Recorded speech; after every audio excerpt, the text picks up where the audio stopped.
Hey everyone, Beardo here with more modern age Bat books to share with you guys. Today we're going to just kick it right off with Doug Moench.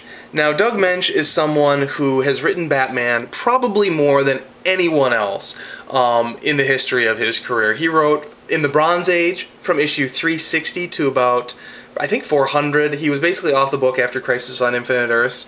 He came back here with issue 481, and he's going to be off the book basically until 559, right before No Man's Land hits. So basically about 8 years, probably about a week of reviews of just Doug Moench books to share with you guys. And he had a lot of different directions he took the character, a lot of different things he tried. It's going to be very interesting to kind of see the evolution of his writing over time as he progressed, basically from the beginning of the 90s all the way up until the end of the 90s. Now, we're going to kick it right into 481 here with a Maxie Zeus storyline. This is, Maxie Zeus is in Arkham Asylum. He befriends this deranged woman who really thinks of him as Zeus. She gets out, she takes on the persona of the Harpy, and this is her arm right here on the cover, and basically she's out to exact revenge against anyone who has wronged Maxie Zeus in the past. Now, one significant thing about this particular issue is I believe this is actually the first appearance of Chandra Kinsolving, who is basically the main female character Doug Moench is introducing for the whole basically first half of the 90s and all through the Knightfall storyline. And she's sort of a psychiatrist that ultimately ends up helping Bruce as he sort of struggles with pushing himself too far as Batman. And if you look on Wikipedia, by the way, it actually says her first appearance is in 486, but I don't think she's actually in that issue at all. And I know for sure that she's in 481. So if anyone knows exactly what her first appearance is, please let me know. But as far as I know, this is actually it. Now, Harpy continues her rampage in issue 482 here, and is basically ended when, as crazy as she is, she jumps off of a building thinking she can fly. Batman has to swing down and rescue her, and her day is basically done. Next up, we have 483, which is a one-off tale with sort of a husband-wife couple, or maybe their boyfriend-girlfriend, called Crash and Burn. And they're very much sort of a Butch Cassidy and the Sundance Kid, or Bonnie and Clyde kind of a pairing. They go around on this, you know, anarchistic crime spree, and at the end, things don't go well for them. Now, 484, we have the first appearance of Black Mask in the modern age. Now, Doug Moench, as creator of Black Mask, actually, created him way back in his Bronze Age run in around probably 383, so he's been gone for about 100 issues, and he's going to come back here with 484, and with his return, you're really going to start to see the beginnings of the breaking of the Batman. As Batman fights Black Mask in here, and continues to in 485, ultimately Black Mask basically just gets the better of him, and when Batman wins the day at the end, it's a very bittersweet victory, and at the very end he's basically like, you know, I recognize I've staved off the war, but I haven't ended it. Like, it's just been put off now.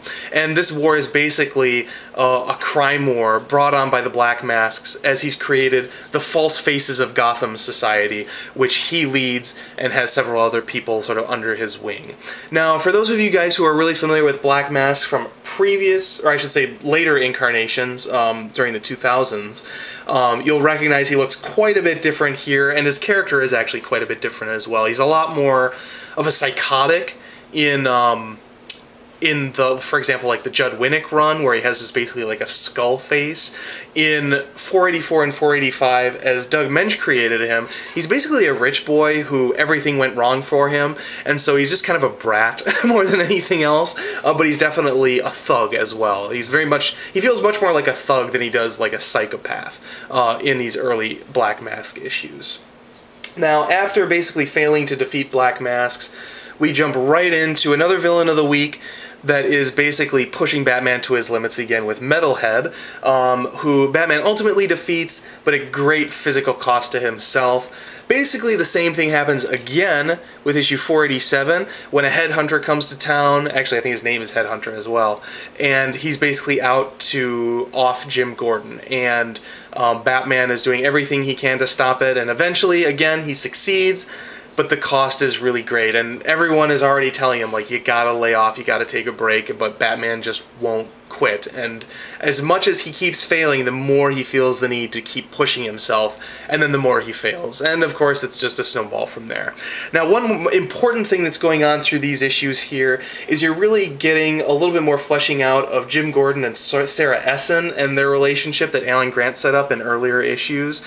She's very much against Batman, and she really is driving a nail between Batman and Jim Gordon in their partnership in fighting crime.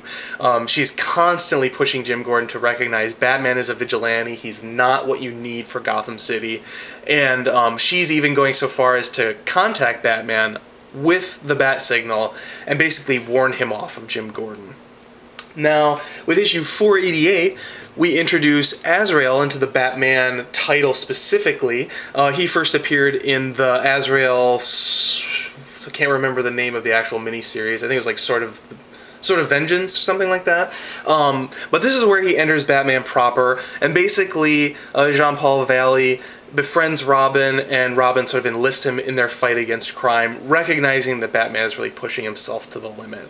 Now, the other thing that happens in 488 is at the very end, Bruce Wayne contacts Chandra Kinsolving, and she really appears in this beyond more of a cameo, where she's going to really take on an active role in Bruce Wayne's life.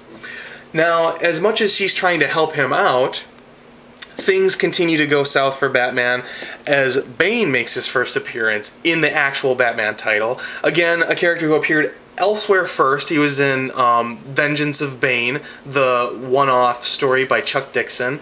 But here is where he basically makes his move into Gotham City, and he is out to test Batman's might and really put him to the test. So in this particular issue, Batman is basically after Killer Croc. Bane recognizes that Killer Croc is someone that has almost gotten the better of Batman in the past, and so when Batman swoops in, is trying to take care of Killer Croc and is failing because Batman is really at his limits at this point, Bane steps in and finishes the job and really one-ups Batman and shows him that he really is a force to be reckoned with. Now, Bane continues to push Batman in 490 when he doses the Riddler with Venom, which is a very fun cover. I just love this cover, not because of the Clock Tower thing, but just the idea of the Riddler being hopped up on Venom is kind of a fun idea. And then finally, Bane makes his master play in issue 491 when he looses the inmates of Arkham